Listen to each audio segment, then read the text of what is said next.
समस्त को सारस्वत प्रणाम। मु सुदीप्त कुमार पंडा सविता दुर्ग बौद्ध तरफ समस्त को स्वागत जनाऊँगी एवं यही परिप्रेक्षी में आज आपण मानक एक कविता शुणवार प्रयास करुछि। कवितार शीर्षक रही संप्रेषण।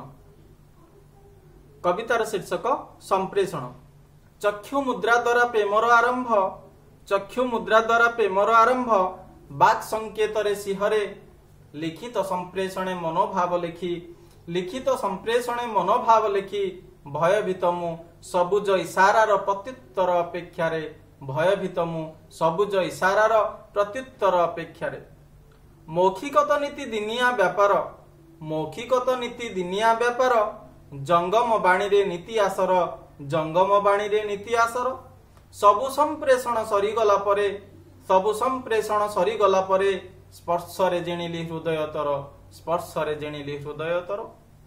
शाब्दिक हेउ कि अशाब्दिक, शाब्दिक हेउ कि अशाब्दिक, सबु संप्रेषण पूर्ण अलौकिक संप्रेषणे जिणिछि तो आत्मा मन, जिणिछि तो आत्मा मन।